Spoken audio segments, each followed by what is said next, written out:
Dr. Manuel Penteado, muito boa tarde, obrigado por ter vindo, obrigado por ter aceito este desafio que lhe propus há algumas semanas atrás. É sempre um prazer, naturalmente, colaborar convosco, com a vossa prestigiosa rádio e depois, desde logo, com a amizade que temos e com a prestabilidade que, eventualmente, eu penso vir a prestar, vir a conferir aos ouvintes, eventualmente, que são fiéis à vossa rádio. Ora, muito bem, e numa altura, e vem a propósito, numa altura, num contexto económico extremamente complicado que o país atravessa, também numa fase em que o próprio cidadão acaba por sentir que não está a pagar impostos, que está a ser sacado diariamente. Portanto, existem aqui um conjunto de situações que nós vamos ter que desmistificar ao longo destas 3 emissões. Talvez fosse bom fazermos aqui uma referência a quais são os principais temas que vamos falar durante as próximas semanas. Há aqui algumas assimetrias, naturalmente, algumas arestas a limar. Isto no sentido de beneficiar os sujeitos de imposto, neste caso os sujeitos passivos, não é? Aqueles a quem o Estado, naturalmente, vai levando, enfim, tudo e mais alguma coisa, e ficaremos por aqui. Mas, contudo, importa acima de tudo verificarmos a universalidade dos direitos e deveres dos cidadãos perante o Estado. Claro que estes deveres e direitos serão também deveres e direitos do próprio Estado de administração. O Estado de administração não serve só para arrecadar dinheiro, o Estado serve, naturalmente, para disciplinadamente vir a cumprir as disposições legais, porque de outra forma não poderia ser, tendo em conta sempre os princípios da igualdade e da proporcionalidade relativamente aos objetivos a atingir. Muito bem. Até porque no próximo dia 9 vai haver aqui um debate sobre fiscalidade financeira do Estado, aqui em Santarém, e onde, de facto, uma das grandes questões que se vai levantar é mesmo esta: para que servem os nossos impostos e para onde é que eles vão. Portanto, para seguirmos aqui também este ritmo. Eu naturalmente confesso que não conhecia o evento. Acho que é da maior importância. Mas faz sentido. Acho que é da maior importância trazer-se à ribalta, trazer-se à atualidade o problema da fiscalidade. Primeiramente porque está muito severa, primeiramente porque o Estado, funciona e funciona mal relativamente na minha ótica, relativamente aos desígnios para os quais foi criado, parecendo de antemão que o único desejo do Estado neste momento será cativar os interesses dos cofres do Estado. Bom, não podemos entrar por aí, e não podemos entrar por aí sem que seja feita justiça. Muito bem. Então vamos falar desta relação tributária, porque esta mesma relação deve ter consentimento, legalidade, igualdade e nunca a discriminação, boa-fé, proporcionalidade e confiança. Esta é a base para esta relação tributária, será? Eu diria, em primeiro lugar, que em momento algum da vida do ser humano, o ser humano gostou de pagar impostos. Na certeza, porém, que os impostos, tal como diz na Constituição, servem unicamente para que o Estado sirva os cidadãos da melhor maneira possível, e segundo, a proporcionalidade, volto a dizer, e pelo respeito dos direitos dos cidadãos, tendo em conta os objetivos a atingir. Bom, mais uma vez, e por aquilo que eu disse, levo a crer que a verdade é que esta situação está um bocado perdida no espaço. E está perdida no espaço, primeiramente por duas razões básicas, nucleares, melhor dizendo. Primeiro, as leis fiscais não são do completo domínio dos contribuintes. Na minha ótica, essas mesmas leis fiscais devem por isso ser rateadas e discutidas, tendo em conta a sua proporcionalidade, e mais, quando da sua respectiva aplicação.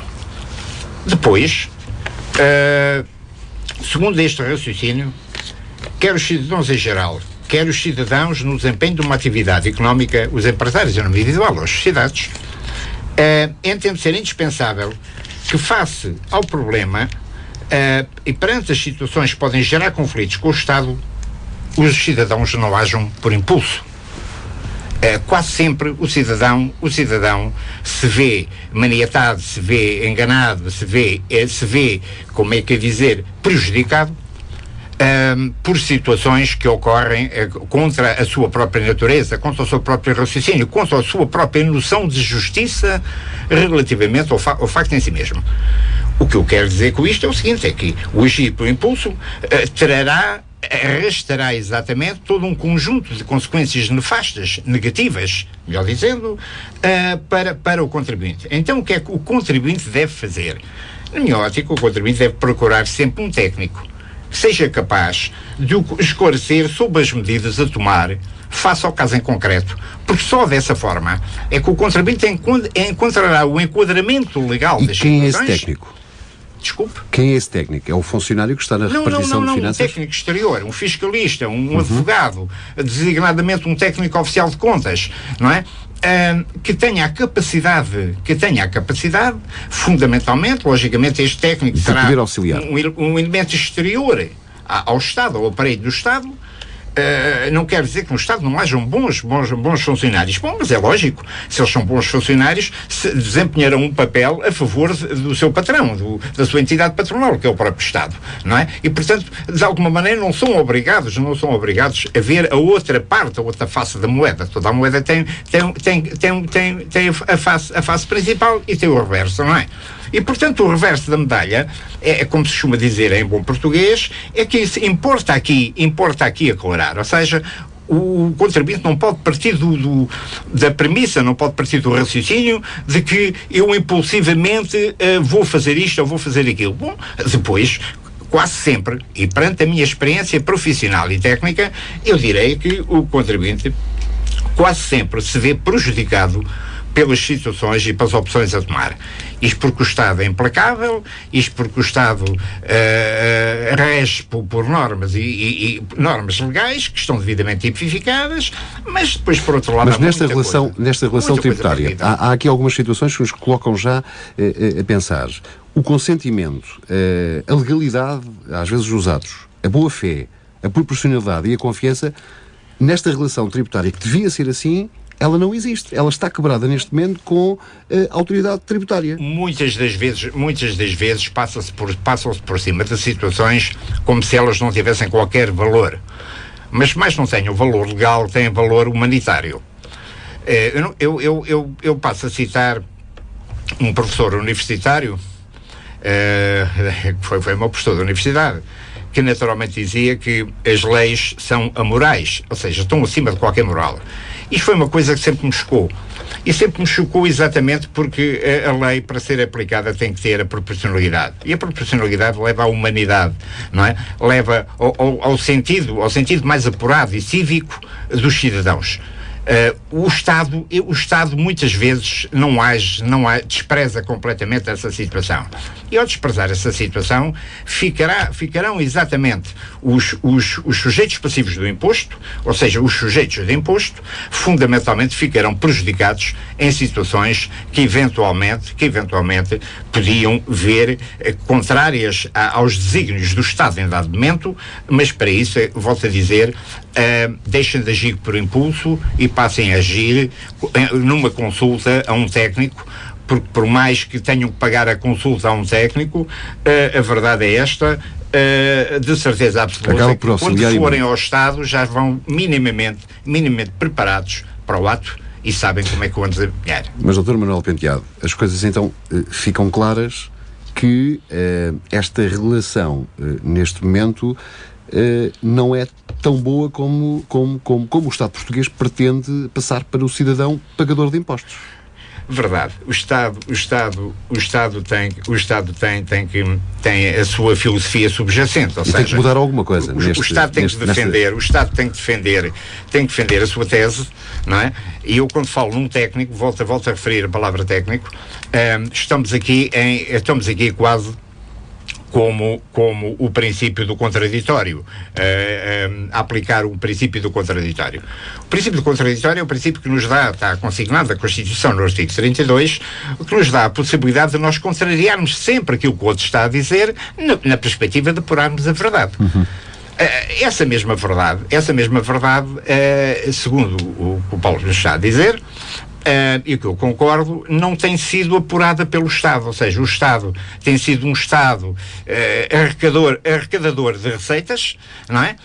Que vem macerar famílias completamente. Repare que há casos, por exemplo, eu trazia aqui um caso que é de um acórdão do Supremo Tribunal Administrativo, que diz que a prossecução da execução, isto é um caso de uma execução de um sujeito que é casado, e diz: a prossecução da execução só pode ocorrer após a citação do outro cônjuge para requerer, querendo a separação judicial de bens, pelo que o cumprimento da dívida só será exigível a parte dele.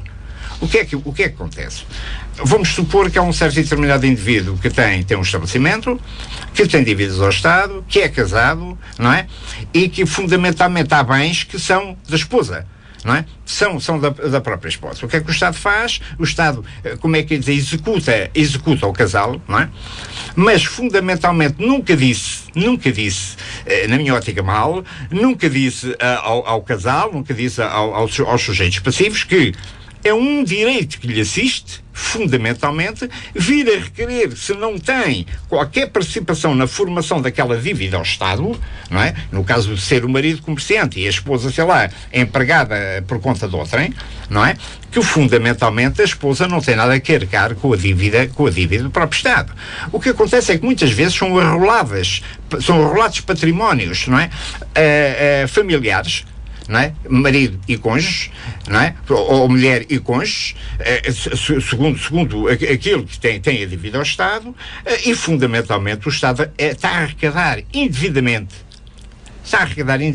receitas que fundamentalmente não as teria arrecadado se houvesse aqui a tal proporcionalidade, se houvesse a tal humanidade, se houvesse a tal sensibilidade que tem que haver também na tese fiscal, em qualquer outra tese, mas principalmente na tese fiscal. Estamos a falar da tese fiscal, que tem a ver, designadamente, como sabe, as leis são híbridas, ou seja, os códigos fiscais fundamentalmente subdividem-se em códigos do processo civil, em código penal, enfim, nos mais diversos códigos, e a verdade é esta: se assim é, eu pergunto, há aqui boa-fé ou má-fé do Estado? Bom, se calhar não haverá má-fé do Estado, mas há aqui uma omissão grave. Há aqui uma omissão grave. É preciso esclarecer que o Estado tem que ter outra postura. Não basta dizer aos cidadãos que nós estamos a tentar resolver o problema da economia, vir como o Sr. Primeiro-Ministro veio dizer que o IRS poderá baixar caso se criem mais empresas ou mais empregos. Eu pergunto, como é que se criam mais empregos com empresas a falir todos os dias, não é? E qual é a consequência da falência? Uma boa consequência é pela falta de observação das regras e pela inobservância do Estado quanto ao momento nacional. O momento nacional é um momento grave e o Estado devia sentir isso e devia ser capaz, entre outros, de não só reduzir as suas despesas. Estamos a falar de um Estado gordo, não é? E de uma família portuguesa, numa boa parte, a morrer de fome. E, portanto, isto a mim toca-me pessoalmente. E como toca pessoalmente, eu terei que dizer que o Estado necessita, acima de tudo, de uma viragem, já não digo de 180 graus, mas uma viragem significativa para que entendamos que o Estado de administração está de boa fé.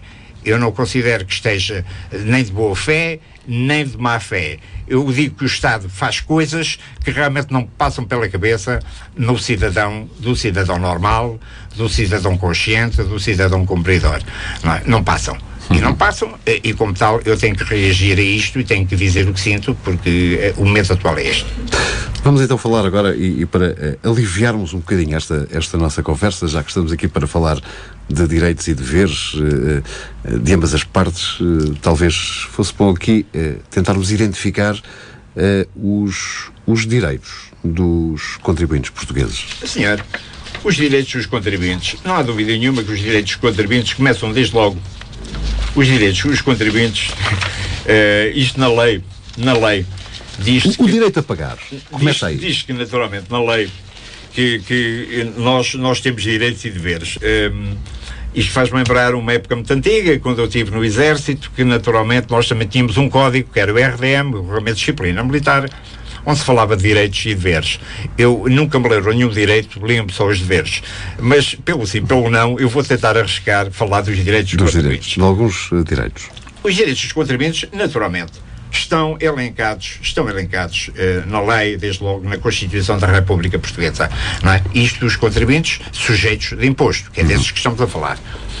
E a verdade é que temos no Código de Procedimento Administrativo, que é uma lei que está em vigor desde do ano de 1991, temos 12 artigos, 12 princípios, diga-se passagem, que têm a ver com a forma de agir do próprio Estado e desde logo que a beneficiar exatamente o cidadão na relação subjacente cidadão-Estado.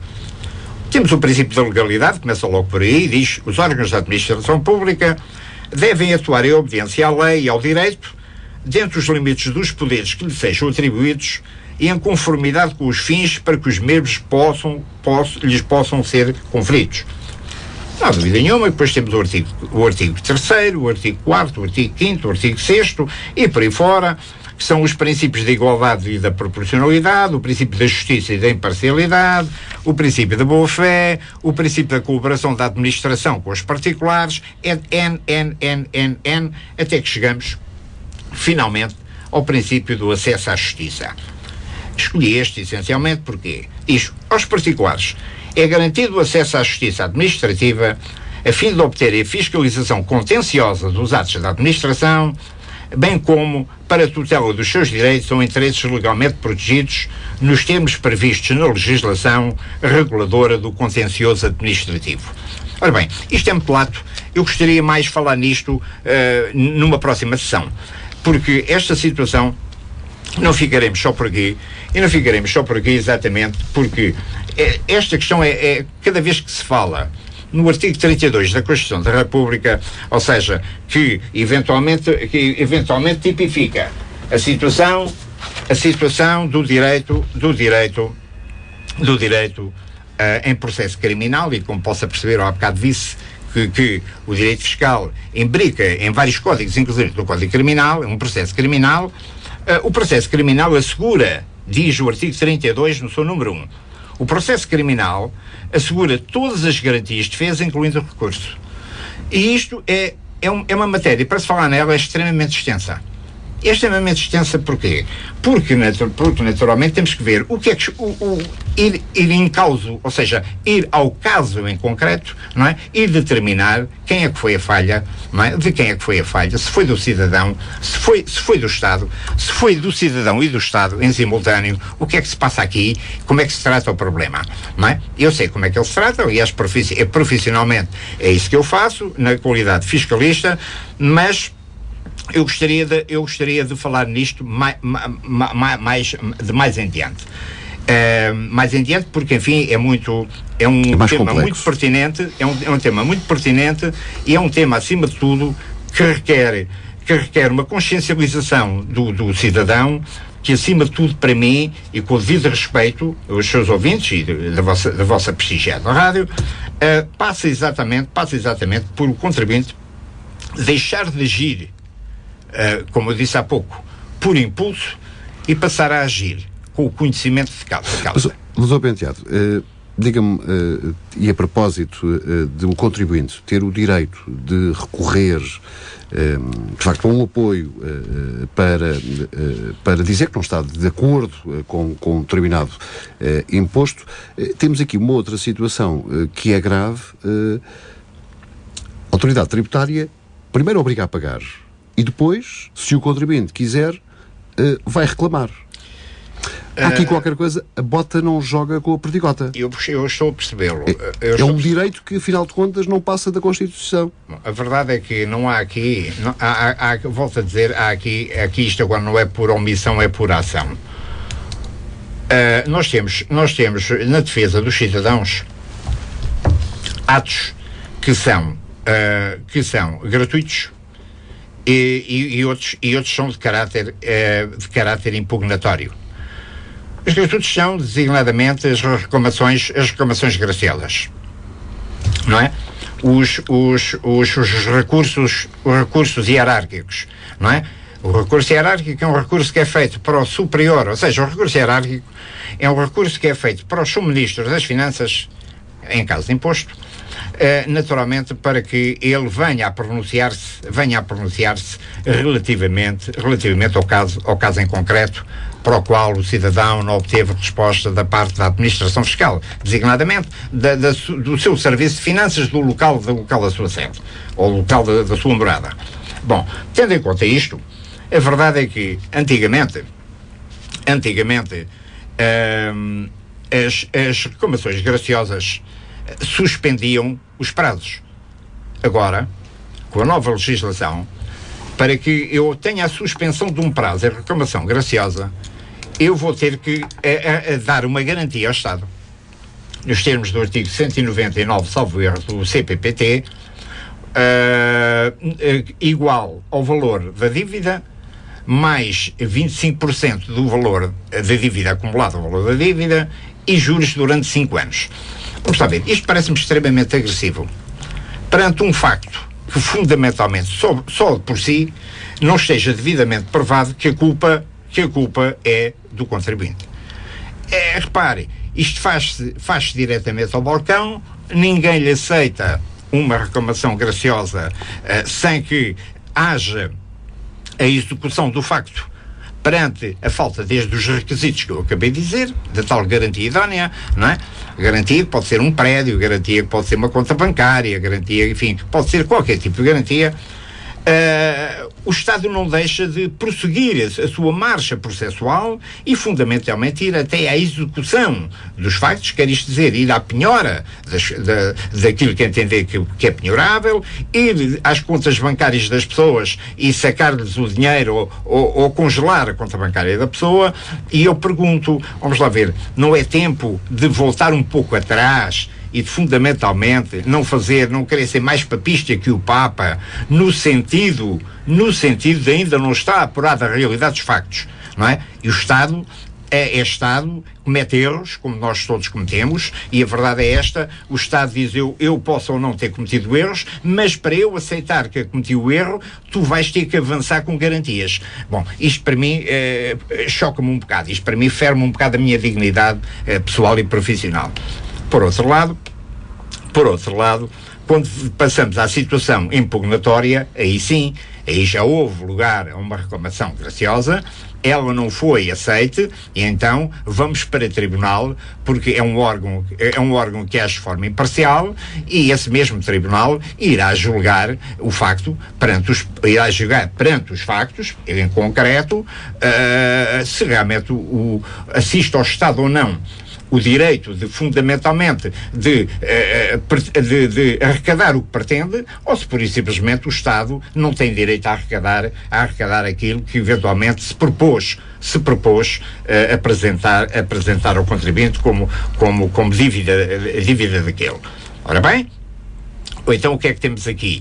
O que temos aqui, volto a dizer na mesma, muitas das vezes há uma agressividade do Estado, ou seja, para não dizer quase sempre, há uma agressividade do Estado. Claro que também há, em termos de cultura empresarial, muito para fazer em Portugal. O cidadão tem que ter consciência que cada vez que vai ao Estado e a colocar, ou fazer, ou entregar uma declaração de início de atividade assume uma responsabilidade do tamanho do mundo inteiro.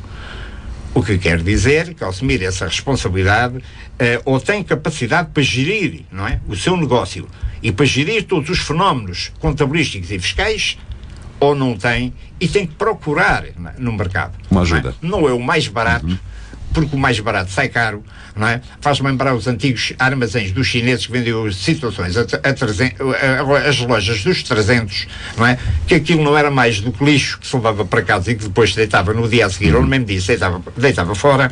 Mas, acima de tudo, procurar um técnico, seja mesmo técnico, um fulano que fundamentalmente seja capaz de garantir, de dar a sustentabilidade à atividade do sujeito e o descanso que o sujeito precisa de ter para realizar os seus negócios.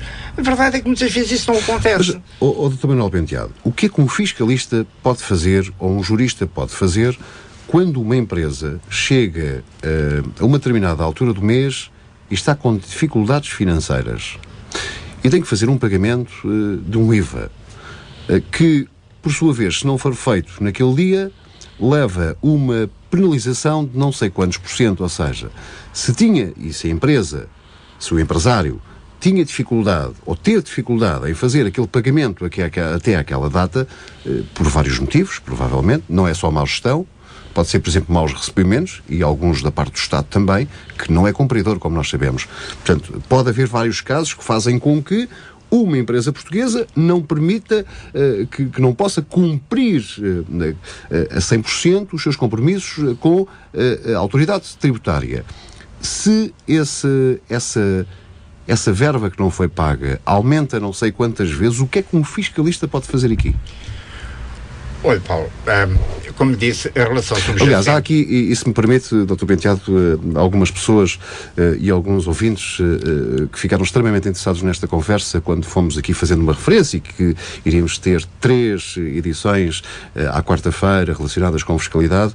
Houve aqui alguns exemplos práticos que nos foram colocados por diversos ouvintes, por alguns clientes da Rádio Pernos, alguns que afirmavam, por exemplo, um simples exemplo, um simples pagamento de uma retenção na fonte que não foi feito atempadamente, isto de 100 euros, aquela mesma retenção na fonte passaria a ter um custo na ordem dos 300 e qualquer coisa euros, 400. Portanto, não pagou 100 atempadamente, pagou 2 dias depois, mas desses 100 euros que foram pagos 2 dias depois, todas as penalizações, as coimas, aberturas de processos resultaram, cada uma delas, em cerca de sensivelmente 400 euros. Triplicou, o que é que um jurista aqui, ou o que é que um fiscalista pode fazer? Que apoio é que pode dar? Ora bem, eu começaria por informar a situação da maneira mais simples. O assunto é muito complexo, mas da maneira mais simples para que, enfim, os senhores ouvintes consigam empreender o que eu vou dizer. Relativamente ao IVA, está devidamente já assente em acordos do Supremo Tribunal Administrativo que o único devedor do IVA não é o fulano que o liquida, é o fulano que o recebe e que não o entrega. Quer dizer que o Estado age contra o contribuinte, leva o contribuinte a tribunal, não é? Para ser julgado pelo Ministério Público, não é? Mas o Ministério Público tem instruções que são jurisprudência, de fixação de jurisprudência pelo Supremo Tribunal Administrativo, e acima deste não há outro, não é? Que fundamentalmente determina que o IVA não é de quem o liquida, é de quem o recebe e não o entrega, não é? Porque quem o recebe e não o entrega comete um crime. Ou seja, está-se a locuptar, está a fazer enriquecimento ilícito, não é? Ora, se eu fundamentalmente faturei alguém e esse alguém não me pagou, não é? Pois eu obviamente não tenho posses para ir pagar fundamentalmente ao Estado aquilo que não recebi. Começa por aqui. Agora, a situação não é tão linear assim como possa compreender, mas para já dá para perceber a situação sem estar a tratar do caso em concreto. Segundo aspecto, vamos para a situação da retenção na fonte. A retenção na fonte, não há dúvida nenhuma que o artigo 100 e qualquer coisa do Código do IRS, 109 ou 110 ou 111 do Código do IRS, perante as diversas categorias, determina que há entidades que são obrigadas a reter na fonte, não é? O IRS de valores fundamentalmente pagos a terceiros. Correto? Vamos lá ver. Eu, quando retenho na fonte um rendimento, estou a pagar ao sujeito a quem pediu os serviços, ou quem comprei qualquer tipo de equipamento, ou qualquer tipo de mercadoria ou de bem. Eu estou fundamentalmente a arrecadar, sem estar a pagar, estou a arrecadar no meu bolso, estou a arrecadar na minha carteira o valor correspondente a essa mesma retenção na fonte. O que acontece é que o português tem que começar por pensar também que, fundamentalmente, uma vez que arrecada a situação, então passamos à situação daquilo que dissemos há bocado relativamente ao IVA. É que o IVA não é de quem o liquida, é de quem o recebe. Porque liquidar o IVA é passar o IVA na fatura. Eu passo uma fatura, 23% de IVA, e fundamentalmente eu liquidei o IVA, não é? Quando eu vou pagar o IVA ou não, a verdade é que eu não recebi esse IVA, não recebi sequer o valor da fatura, muito menos o IVA, não é? Como tal, eu não sou devedor desse IVA, não é? E isto está devidamente julgado pelo Supremo Tribunal, como disse. Quanto à retenção na fonte, estamos a falar, enfim, de outro tipo de imposto. Repare que estamos a falar de situações indiretas, sim, mas depois, por outro lado, a verdade é esta: eu já arrecadei, eu já fiz meu um valor que não é meu, que é do outro sujeito. Ou seja, eu tenho uma empresa, eu por exemplo, suponha isto, eu passei um recibo de renda de um arrendamento comercial, onde levo 1.000 euros por mês, e fundamentalmente aplica aqui os 16,5% e perdoará os 16,5%, poderia ser outro valor qualquer. Isto é meramente indicativo, e fundamentalmente eu entrego ao sujeito 835 euros dos 1.000 euros que ele diz que me leva de renda por mês. O que quer dizer, não é? É que eu arrecadei nos meus cofres 165 euros que tenho que pagar até o dia 20 do mês seguinte. Isto é o que diz a lei. E se eu, fundamentalmente, perante estes 165 euros que eu tenho que pagar até o dia 20 do mês seguinte, não os pago, pois é óbvio que o Estado, aqui na minha ótica, tem toda a razão para vir invocar o direito, diga-se passagem, de arrecadar aquele valor, enfim, e com os custos e com o trabalho todo que isto vai dar, porque depois levanta um alto, e o alto custa não sei quanto, tem juros cada dia de cada mês, ou seja, os juros contam-se ao mês, não se contam ao dia. O ano é composto por meses e, portanto, o juro vai do dia 1 do mês, por exemplo, do dia 1 de dezembro ao dia 31 de dezembro, o juro é o mesmo, paga o senhor no dia 2 ou paga no dia 31. É uma questão de gestão. Agora, não há dúvida nenhuma que o Estado tem todo o direito em querer fazer seu aquilo que é seu. Portanto, há aqui impostos, e talvez seja este o papel fundamental de um jurista e de um fiscalista e de um técnico oficial de contas. Há impostos que têm mais gravidade do que outros. Sem dúvida, mas sem dúvida. É essa a informação que talvez possa estar a faltar aos empresários portugueses. Complexo, eu tenho que falar no IVA, na perspectiva de ser um imposto sobre o IVA é uma coisa, o imposto de circulação será outra, as retenções na fonte têm também uma penalização. Por conta, os PECs, olha, devo-lhe dizer, por exemplo, que o PEC, não é? O PEC não é um imposto. O PEC é uma taxa. Uma antecipação de receitas. É uma antecipação de receita ao Estado. Este PEC foi criado pela doutora Manuela Ferreira Leite, enquanto Ministra das Finanças do Governo Salvo Erro, do Sr. Cavaco Silva, foi por aí. E era melhor que eles os dois já tivessem a contar histórias aos netos, mas isso é outra questão. Este PEC deixou de ser um imposto e passou a ser uma taxa. Isto foi uma discussão de uma tese que eu defendi na universidade. E fundamentalmente, o professor, para não me dar razão, disse: pronto, o senhor fica com a sua ideia, eu fico com a minha. Não foi capaz de debater, de contrariar aquilo que eu lhe disse. Isto porquê? Porque o imposto, repare, o imposto tem um caráter obrigatório, o PEC também tem, não é? Mas o imposto é infinito, é universal. Quer isto dizer? Se eu fundamentalmente paguei um imposto, não é? e em dada altura tive um resultado do exercício onde não me absorveu todo aquele imposto, não é? Eu poderei usar o remanescente, não é, para pagar no ano seguinte. A verdade é que o PEC, se eu não usar no exercício atual,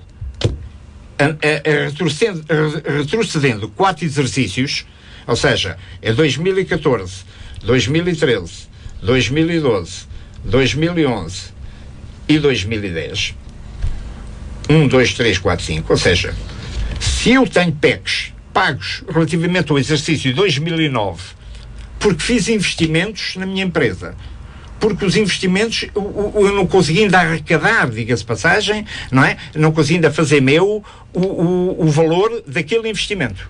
Por uma questão de mercado, não foi por uma questão de gestão, foi por uma questão de mercado. Não consegui fazer e continuo com prejuízo, não é?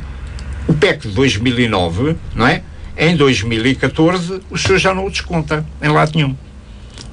Então pergunto, então uma taxa é aquilo que é devido para uma utilização periódica. É aquilo que o senhor paga para estacionar o seu carro. O senhor paga uma taxa para estacionar o seu carro, não é?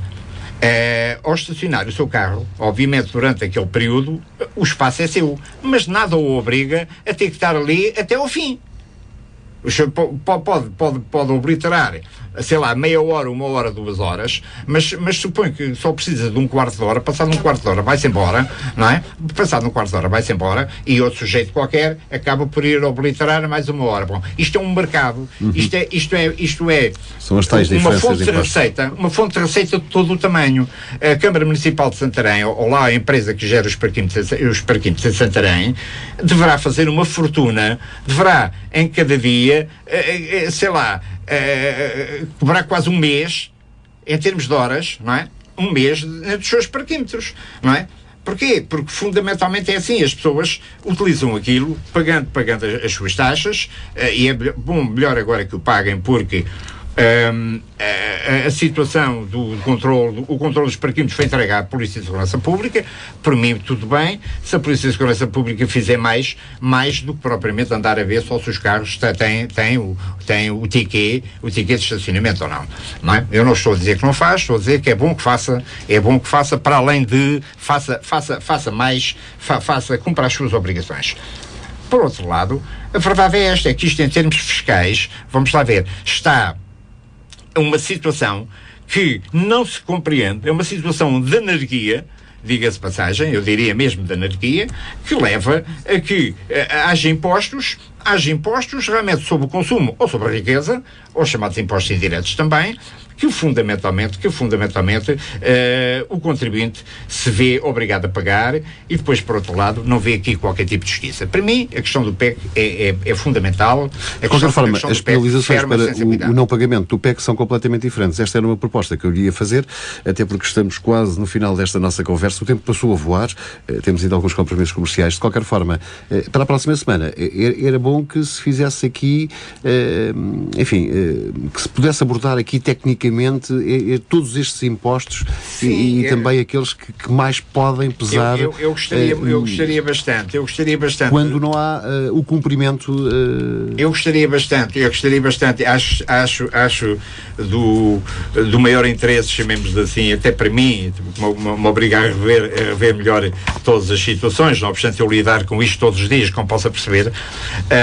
Mas eu gostaria de dividir, se não se importasse, as questões que têm a ver, não obstante eu agora já me alonguei um bocadinho até o IRC, porque os pagamentos especiais por conta só têm a ver com o IRC, mas gostaria para se melhor perceber o fenómeno fiscal, gostaria de tratar a questão do IRS, das consequências, o IRS, os direitos e as consequências e o porquê das questões, designadamente as 6 categorias, não é? A, B, E, F, G e H, designadamente dos contribuintes designadamente do grupo da categoria B e da categoria H, que são os mais fustigados, diga-se passagem, pelo aparelho fiscal, pela carga fiscal em Portugal. Portanto, são esses os temas fundamentais para a próxima semana, para a próxima quarta-feira. Venho dar-me e bagagens para discutirmos. Dr. Manuel seriamente Ricardo, esta questão. penso que foi importante falarmos desta forma nesta Eu bem que primeira agradeço. edição,